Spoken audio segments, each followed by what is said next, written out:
Hello, Aries, and welcome to your reading. This is Bright Soul Collective Tarot. My name is Laura, and these will be your intuitive insights and advice for the month of January 2023. So, because I'm getting a late start, we'll cover about the next 4 weeks, so the remainder of January into the first week of February 2023, just to give us a little bit of a buffer. And this reading will be for Aries, Sun, Moon, and Rising. So by all means, if you know your major 3 placements, you can listen to any and all of the videos that apply, as each one may resonate for you differently.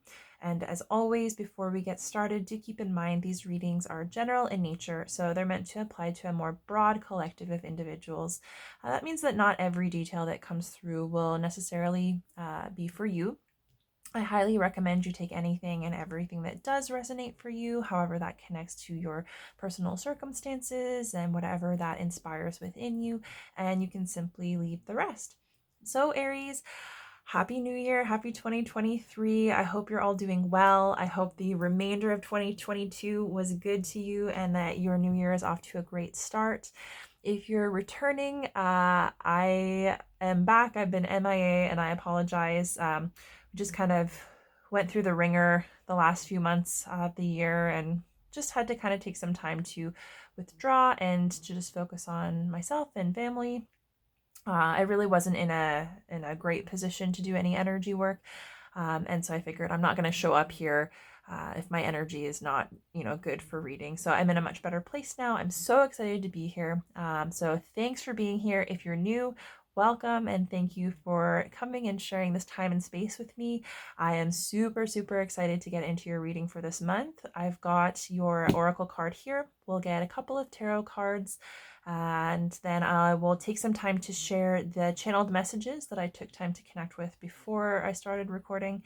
And then we'll finish off with the final oracle and a couple of affirmations. So I have to warn you, I've been trying to make these videos a little bit more brief just to kind of help me get back into the swing of things, but I feel like yours is a pretty loaded reading. Like there's just a lot going on. There's a lot coming in, to the point where I was like, as I was assessing your current energy, I was kind of like starting to try and like put the pieces of the puzzle together, and I'm like getting ahead of myself. So we'll just jump right into the energy that I was picking up on as I was preparing for your reading. And I kind of got a sense of like a warning or like just an awareness of not to get caught up in the red tape, not to get caught up in like processes or like politics, however that might apply to you. It could be something that you're currently dealing with, or it might be something that comes to the surface over the course of the month, but that was something that kind of came up. And I also got the sense that there might be some volatility or perhaps some opposition this month. Maybe people that are kind of fighting you or triggering you, or there might be something. And I just kind of got the sense that you might need to choose wisely how you engage with others, right? Particularly if you're at an impasse or you come to an impasse with an individual or a collective, whether that's in your personal life, your relationships, your family, your workplace, whatever the case may be. So it's to kind of focus on how you want to respond, how you want to present yourself, and recognizing that your truth. So, and like, what is peace worth to you, right? So it's like, are you going to lose or allow someone else to disrupt your peace because they're clearly coming from a lack thereof, And I will say, because Aries tend to be very highly focused and opinionated and motivated individuals, sometimes when you face opposition, especially if you've got someone that's coming at you, like they're kind of hitting below the belt, or they're kind of like poking at you, trying to get a reaction. If you know that their behavior especially is not above board, or they're not going about things the right way, sometimes that can trigger a lot of like righteous anger or irritation or hostility. And so it's basically saying that like you might initially feel that in response to any kind of opposition that you're faced with this month. And so you might need to kind of like take yourself out of any kind of knee-jerk reactivity and really think about what's important to you, how you want to conduct yourself, how you want to respond. You may need to be the bigger person in this situation. And the other thing that I got is that especially if there is a lot going on, there's like complicated dynamics, you might be, because I started, you might be starting to like play through scenarios in your head. So like think of all the possible outcomes, or, you know, if somebody has a problem with you and you need to confront them or you need to have a discussion, like thinking about what they're going to say to you and like how you're going to respond and running through conversations in your mind. And sometimes it's good to be prepared for anything. But also sometimes we end up getting ourselves worked up and elevated in anticipation. And if the interaction doesn't go as we have anticipated, then we might be kind of caught off guard and not necessarily ready to prepare, or we might already be elevated to the point where we are reactive, or if they do respond as we expected and it's not positively, we might already be like have a heightened level of reactivity. So just be mindful of that. You know, don't lose your footing, right? Like don't let yourself be provoked and like give up your advantage, your high ground kind of thing. It gives me like a 7 of Wands energy. I'm trying to think if there's anything else. I think that's it. So we'll get into your oracle card. So your card, your theme for this month is serendipity, which is always a really awesome card to have, right? Because serendipity is talking all about like luck and blessings and abundance, and it's kind of like that mystical influence of the divine, you know, a sense of being in the right place at the right time, and being able to benefit from that in some way. It could be meeting a new person, an ally, coming into an opportunity unexpectedly. And the beautiful thing about serendipity is it's kind of like a sense of meant to be, right? It can be a really humbling and also validating experience when something just kind of falls into our lap, or something that we're hoping for, we're kind of working toward, comes in more quickly, or you know, it ends up more positively than we would have expected or anticipated. So there's kind of a sense of blessing, but it's also acknowledging that these opportunities can arise. They may fall into our lap. It's kind of like, you know, the wheel of fortune is always turning, and we might come in contact, but we have to be in a position where we are aware of these kind of serendipitous, you know, these synchronicities, these blessings that can come to us throughout our days.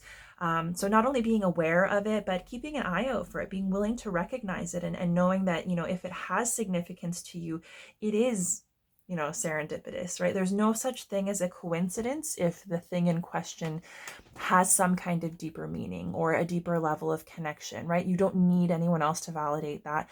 The experience is inherently validating if you allow yourself to make that connection and just accept it.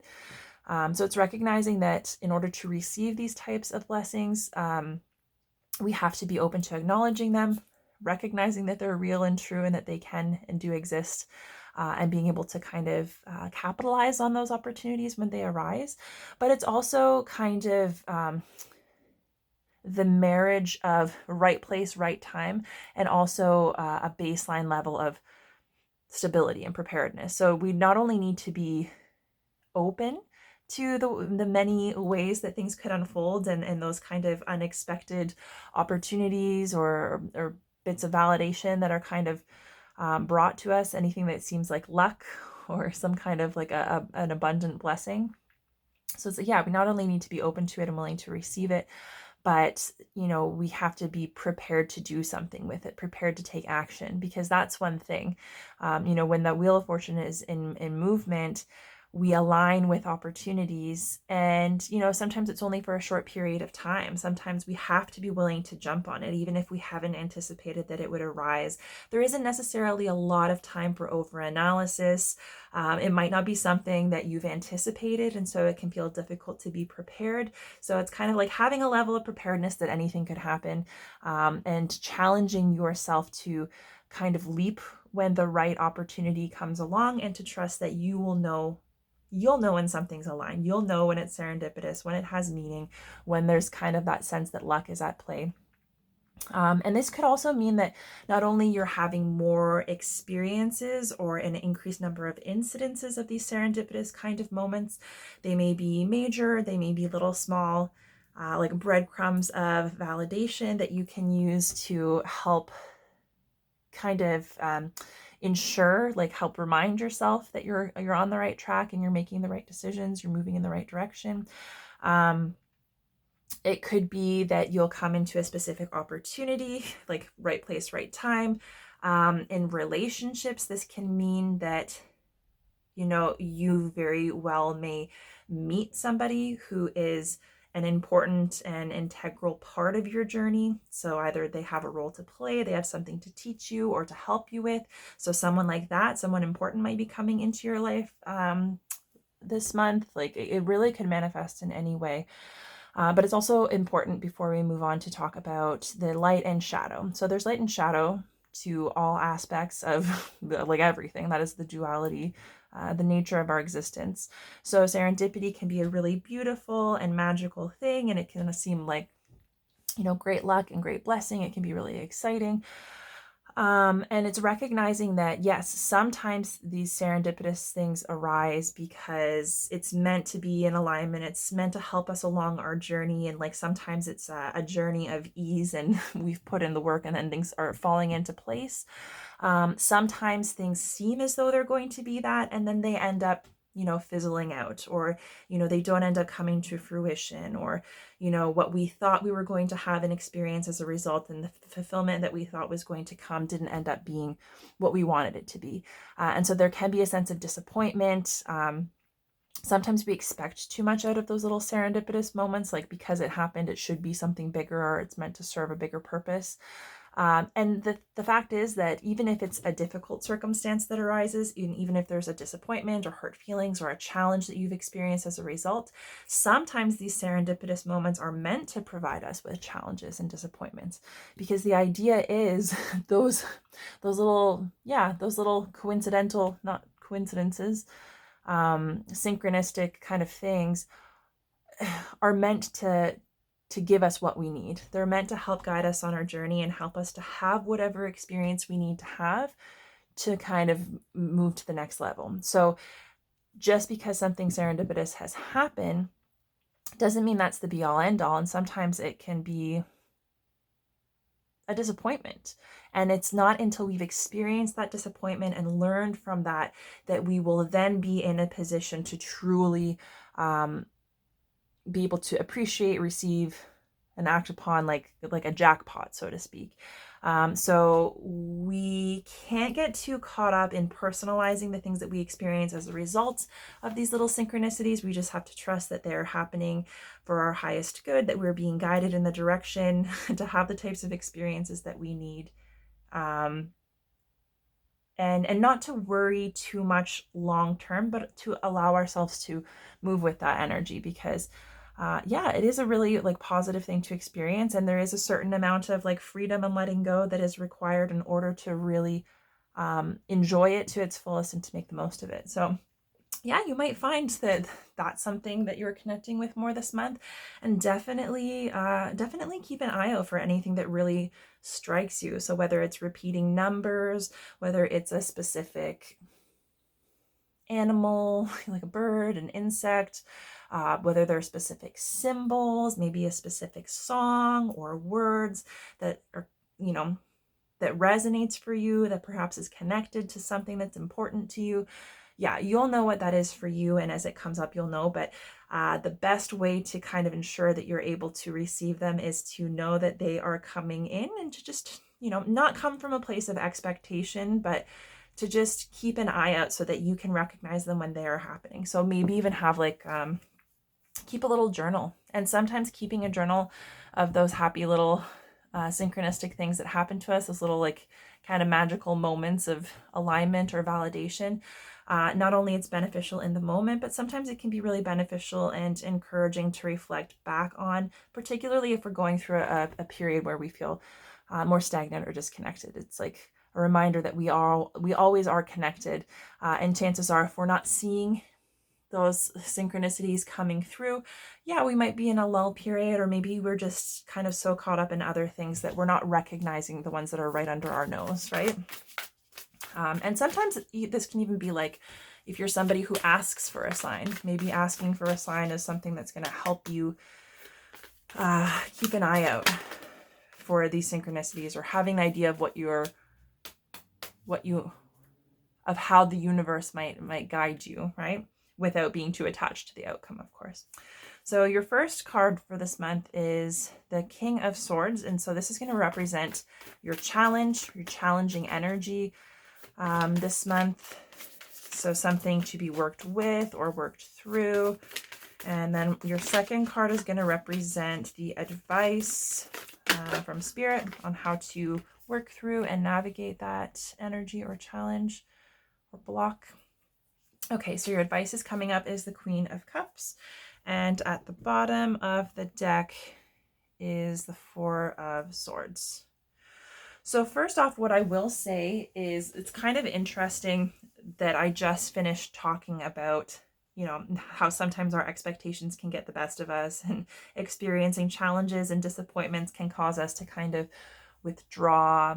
Sometimes it kind of takes the magic out of those serendipitous little magical moments.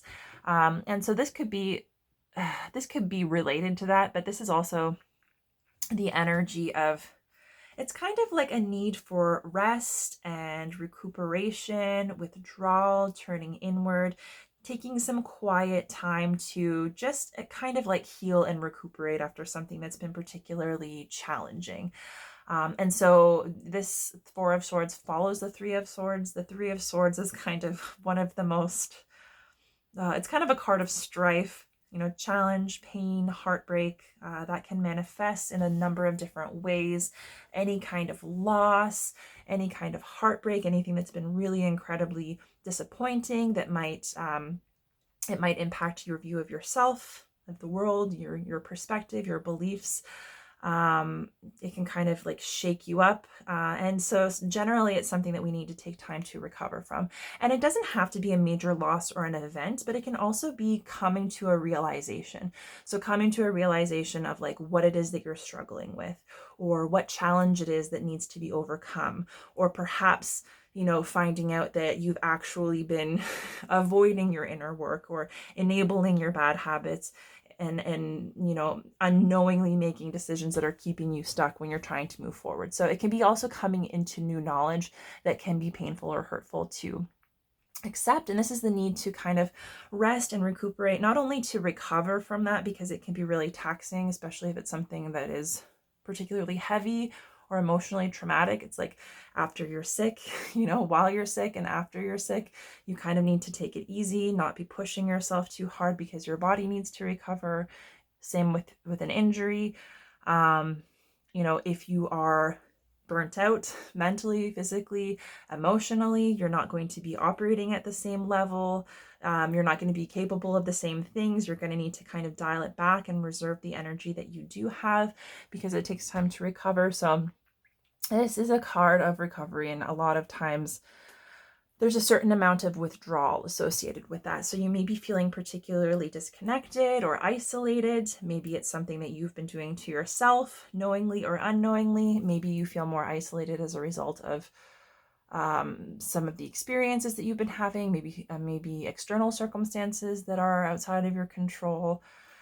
But this is kind of an energy of healing and mending and taking the time you need to rest. So it's kind of like, even if you are isolated, maybe against your own wishes, it's knowing that you can always turn inward and focus your energy on yourself, and use that kind of quiet period where maybe there's less engagement, less going on, to really kind of just get yourself into a more solid place. So this is coming up as the bottom of the deck. So that's like the underlying past energy that's influencing this.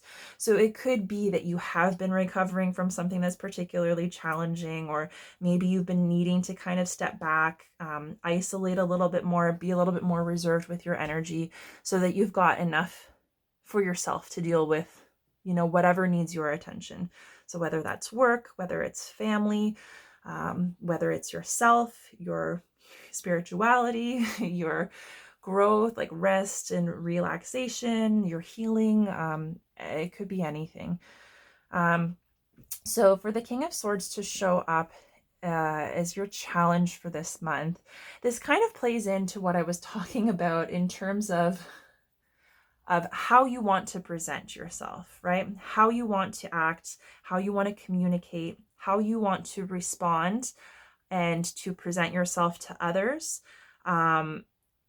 Because even though when we're faced with challenges and opposition and maybe people who are playing unfair or really trying to elicit a response, like even though sometimes anger and reactivity can very well be an unconscious knee-jerk response, we are still responsible for that, right? We're still responsible for how we act, because it's up to us to bring those unconscious patterns and those unconscious wounds to light, so that once we're aware of, okay, well, I reacted and it was bad. Well, why did I react? And once we kind of get to the root of it and we understand it further, then it's our responsibility to take up the process of healing that and learning how to accept that, learning how to work with that energy, learning what it's connected to in terms of our triggers and our past experiences, and doing what we need to do to kind of loosen its grip so that we're less reactive, or we're at least able to kind of recognize our triggers and when we're starting to elevate and become reactive, and kind of break in with that rational mind saying like, hey, this is part of my trauma. This is just something I'm sensitive about. I'm getting elevated. I need to like bring it back in and do what I need to do so that I'm handling this the way that I want to. So the way that I'm acting, the way that I'm presenting myself, the things that I'm saying are reflective of who I really am truly and what is most important to me. And the King of Swords is also, so it has a lot to do with communication, right? But also being a king, there's a need for not only leadership, but diplomacy. So the King of Swords, yeah, he's a very diplomatic leader. So instead of leading from the front and saying, I've got a plan, I've got a vision, this is what I want, this is how I want it done, here are all of your roles to play, fall in line and do it. The King of Swords is more a less concern of his own feelings, his own experience, his own agenda, and his own way of doing things, and is more concerned with kind of bringing everyone together, being diplomatic, fostering open communication, understanding, teamwork, and kind of keeping in mind like the greater good, the good of all, as opposed to like the good of one or a few. So it's being able to set the ego aside, being able to set the emotions aside, and being able to think of like, what is the best way to handle this? What is the most diplomatic way to handle this? Because that's what someone in a position of authority is supposed to do, right? They're not supposed to act in benefit of themselves or in benefit of a few of their favorite people. They're supposed to kind of look at the big picture, weigh the options, assess the type of impact that will be had, the options that are there and what kind of impact those will have, and make the decision ideally that is, mutually beneficial or that is inclusively beneficial. So it's recognizing that you are able to connect with the wisdom and have the level of self-awareness to kind of take a step back and assess the bigger picture, right? So not to become so fixated on your personal experience or the experience of a few limited individuals, and not to be so fixated on the individual or individuals that you are working with that are maybe trying to provoke you or perhaps not playing fair, right? So it's being able to kind of take a step back and rise above all of that and really just assess the situation as a whole from a fair and diplomatic perspective. And the most important thing is like the decisions that you make, the way that you communicate, the perspective that you have and that you share with others and that you lead with.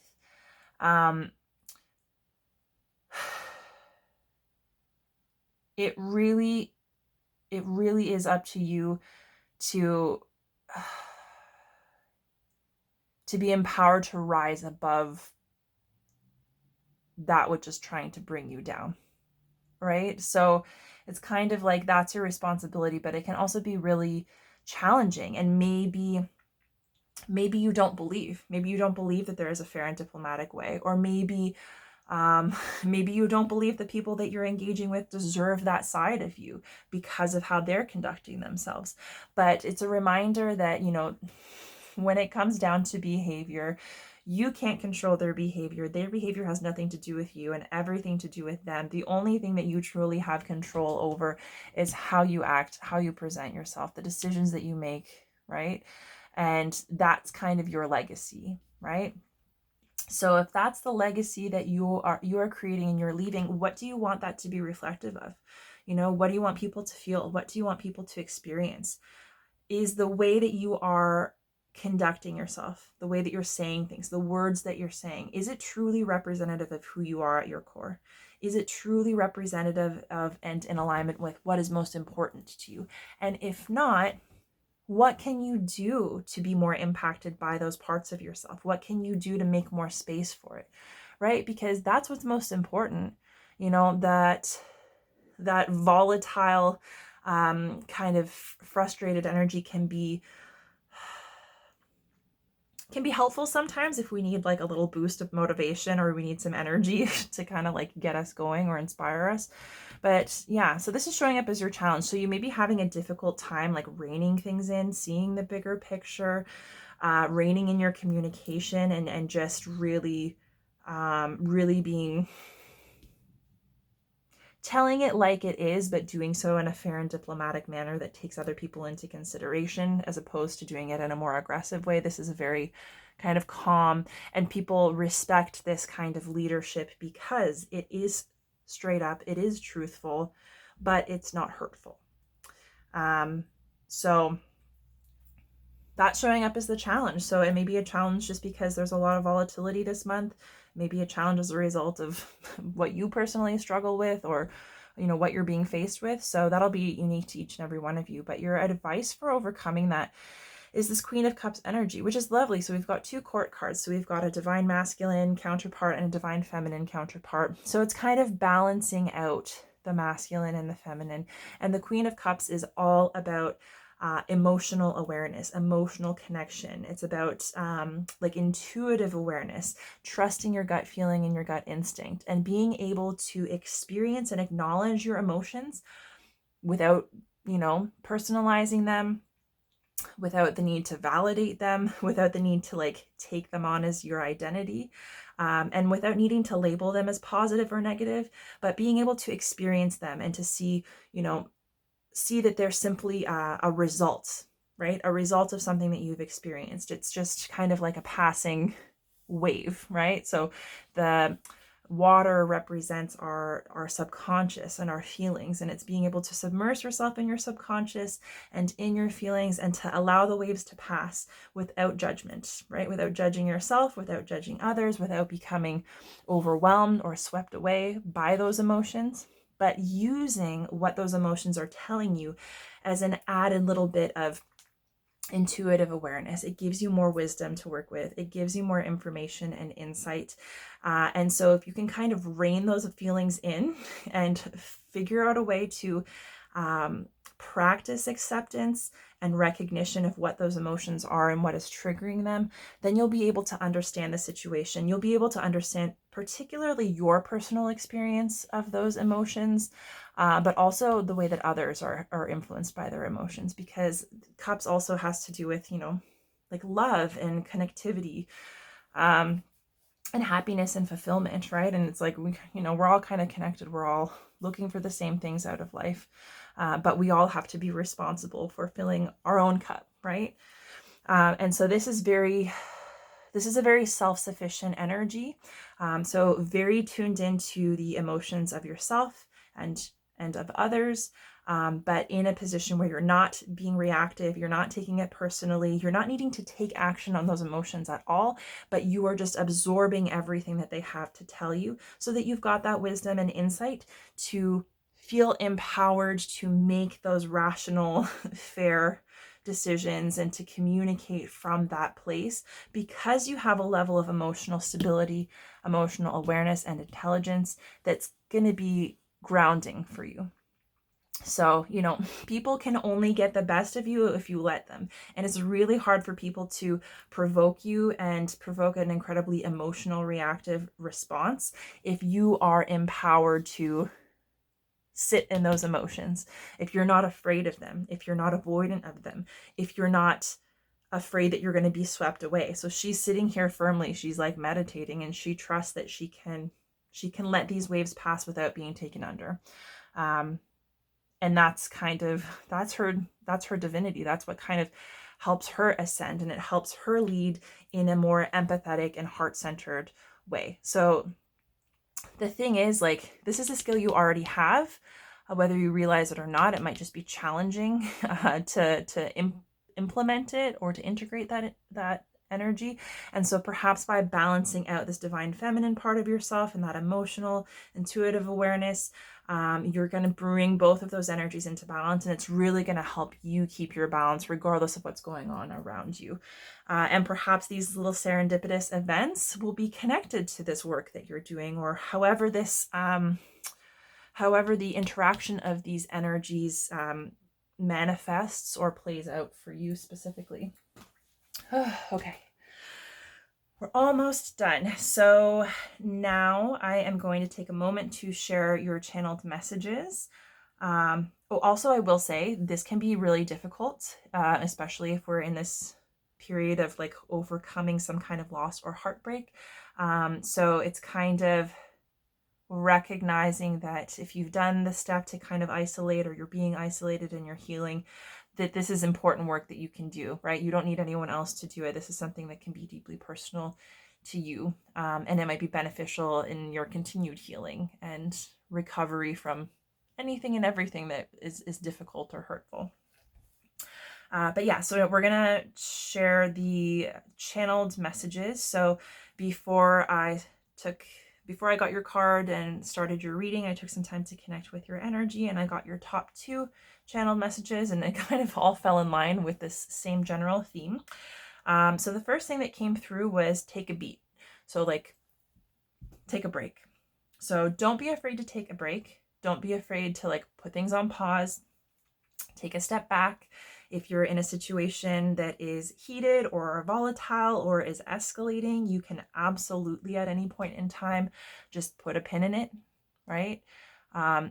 Either take yourself out of the situation, remove yourself, put it on ice. So it's like, if you need to take some time to cool off, if you need to remove yourself in order to just kind of ground yourself, recenter, to just get some perspective, just don't, if you notice that things are kind of going in that direction and that reactivity is coming up within you, don't let it get the best of you. Just take a beat, right? Because as much as you might have a goal of something that you're trying to achieve or communicate, or something you're trying to get across, particularly if it's in a righteous sense and you're really passionate about it, you can exert your will best when you are in a calm and rational and receptive type of place, right? So when you're calm and collected, people listen, people are more open to receive, and at the very least, you are conducting yourself in such a way that your message, you've done everything you can to have that message come through in a fair and diplomatic way, and what everyone else does with it is up to them. So it's more about like how you're going to feel about yourself at the end of this. Yeah, so I would say just like, it's important to resist reactivity. So it's okay to ask for a break, or ask for time, or take time and space to assess, even if you have to take some time to disengage completely and come back at another date. And I would say, especially, this is what came through specifically, especially if you have a chihuahua nipping at your ankles.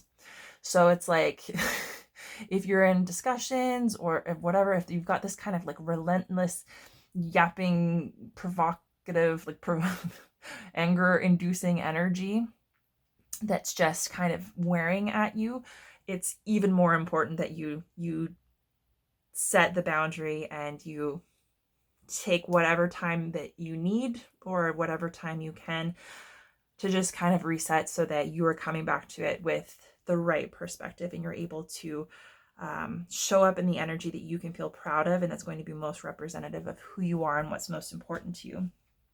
And on that note, the second channeled message that came through was for the greater good, which is interesting because King of Swords is kind of about for the greater good. And also I think there's a little part of the message in the guidebook of serendipity saying that, like, you know, when you are moved by these serendipitous influences and you're kind of in alignment with your highest good, you know, the way that you benefit and the actions that you take are not only beneficial for you, but for others. So when you prosper, everyone else prospers. You know, the things that you're doing, the work that you're doing, what you stand for is basically not only having an impact on your current experience, but the experience of others, and is also kind of setting a legacy for those to come. And so that's why it is so important to keep that in mind for the greater good, however that resonates for you, if it does. So keep that in mind. So what is your motive? You know, what are your wishes? What kind of outcomes are you hoping for others, not just yourself, obviously? And that might help to focus you or help refocus you in the face of a struggle or conflict. And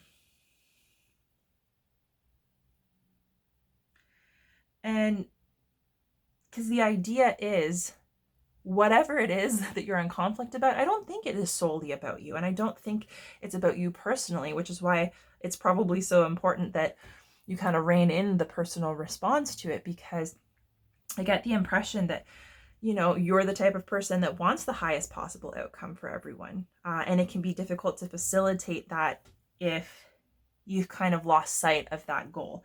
So it's like, what could be the best possible outcome, and how might you go about facilitating that or negotiating that? And at the very least, if you can't get like the best possible outcome, then it's like, you know, damage control. You know, have the least amount of damage incurred. So at the end of it, it's kind of thinking about like, what is important to you? Why are you doing what you're doing? It may feel as though it's personal because you have a personal connection to it and you have your own feelings about it, but it's not personal. It's not just about you, right? It is about something bigger than you. And so sometimes reconnecting with that can help you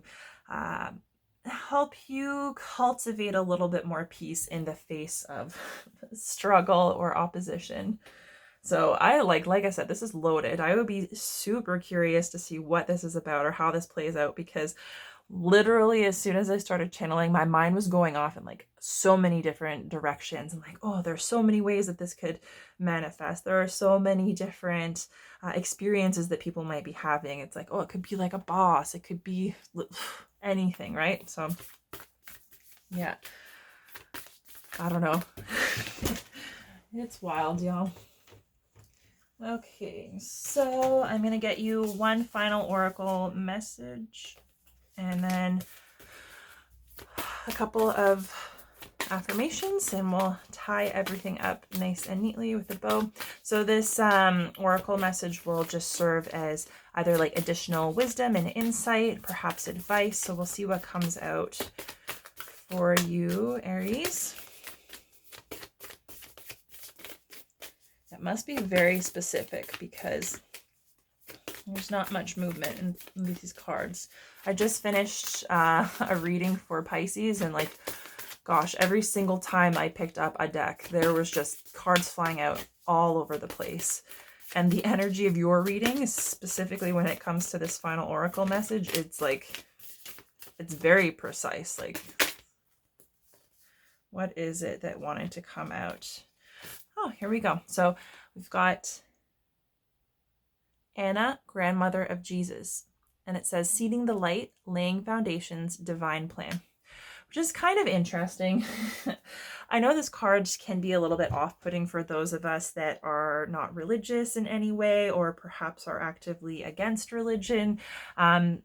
So putting anything to do with religion aside, I think this goes really nicely with what I was just saying. So like, you know, seeding the light, your legacy that you're leaving, your part in a divine plan. It goes nicely with serendipity and this idea that the work that you're doing is important. It benefits you and it benefits others. When you prosper, others prosper. It's kind of that that concept of this interconnectedness that ties together with the greater good really nicely. So I'm just going to find this in the guidebook and I will read you what it says directly from there.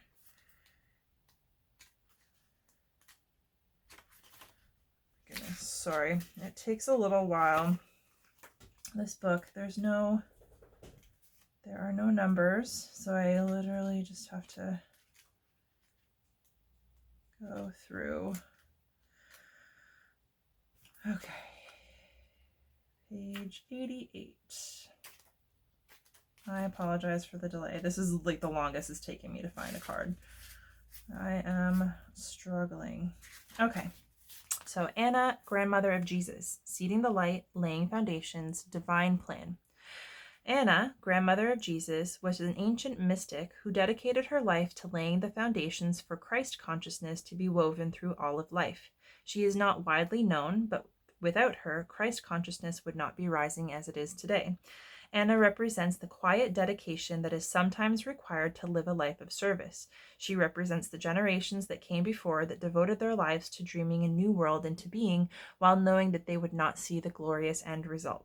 She represents the dutiful soldier, the unconditional mother, and the mystic who can see the thread that is woven through all of life. Anna teaches us that we all have a part to play in the divine plan. It doesn't have to be on the world stage to be significant. One person's part is not worthier than another. One person's part may be to mother their children. Another's may be to gather women in a circle each month. Another's no part is better or worse, more important or less significant. We each have within us a seed of light that we incarnated to share. Anna is gathering us all to remember and surrender to our part of the plan. And then there's an activation. So if you want, you can do this. So it says, hold the card on your heart or envision yourself doing so and say, beloved Anna, thank you for laying the foundations for the divine plan. May the seeds of light within me be revealed, and may I surrender to my part of the divine plan. Yeah, so the religious connotations and the idea of Christ consciousness, if that's something that you don't identify with, it's basically, kind of like love and light, the interconnectedness of all things, that it's kind of like the highest iteration of humanity, right? And encouraging that, demonstrating that, helping bring that into being, helping encourage that, because some people are not connected to it. Some people have never even had that modeled for them. So that's kind of the basic idea. But this is reassuring you that whether you realize it or not, or whether you've come to determine what your part is, you do have a part to play. The role that you play is important, right? You haven't missed an opportunity. And chances are this light that you are sharing, you do it without even realizing, right? Because the card said, it doesn't have to be on a huge scale or on a world stage. It can be just something really as simple as being a mother, right? All right. It's like moving through the world, doing your healing and the impact that you have on others as a result. That can be it. So it's trusting that whether you see it as being something impactful or not, it may have amazing impact and repercussions long after you're gone. And you may not be in a position to really see the impact that it could have or see your ability to change. But just because you can't possibly predict or fathom that right now doesn't mean that it's not true. So we all have a role to play. You're playing your role. That's something that's unique to you. So if that's something that you think about or that you struggle with, that may just be a little bit of affirmation for you. Maybe the symbolism, it might be something that goes hand in hand with this serendipity. Maybe that's your path or your purpose or your light being kind of reflected back to you or illuminated so that you can be empowered to continue focusing on that. Okay. So we've got your affirmations. These affirmations might be helpful for you right now, or even helpful to hold on to as you move through the month. Your first one is, by spreading loving energy, I attract more love. So that's kind of like that Christ consciousness. This is also, it takes a certain level of emotional stability, maturity, awareness, and intelligence to do that. And trusting that it will come back to you, right? So allowing yourself to experience it as like the gift once, and then sharing that not only impacts others positively, but it attracts more of that to you. So it's kind of goes hand in hand with thinking about how you want to present yourself, who you are, reflecting that honestly, because that's inevitably what will come back to you, right? And then when in doubt, I play it out. So that kind of goes also with what I was saying about like playing out conversations or situations in your mind, and you might kind of get yourself worked up or catastrophize or whatever. So sometimes the best thing that we can do is kind of release control, release the need to know or to overanalyze. And sometimes it's just kind of letting things play out, letting them take their course, that kind of illuminates the path, shows us what we need to know, right? So if we're not sure how to handle it, sometimes we're not meant to figure it out in advance. We're not meant to have control. We're meant to just experience it moment to moment. We're meant to be learned, possibly humbled, maybe changed by it, to let it take its course and to trust that we're going to experience what we need to and be impacted in such a way that we will have clarity at the end of it. So yeah, I will leave you with that, Aries. This is your reading. I hope you enjoyed. If you did, the best way to support me is to like this video on YouTube, leave me a comment, let me know what you think or how it resonated. Beyond that, you can share my readings with anyone you think might be interested. And if you haven't already, make sure you hop over to my channel at Bright Soul Collective Tarot. Check out my other videos, as I will be well, I'm at least intending to begin posting more regularly again. And if you haven't already, make sure you subscribe to my channel and click the little bell icon. That will ensure that you receive notifications, and that'll keep you up to date on new readings as they're posted. So Aries, it's been an absolute pleasure. I'm so happy to be back here with you. And I am very much looking forward to connecting with you and reading for you again in the future. And in the meantime, I'm wishing you all the very best.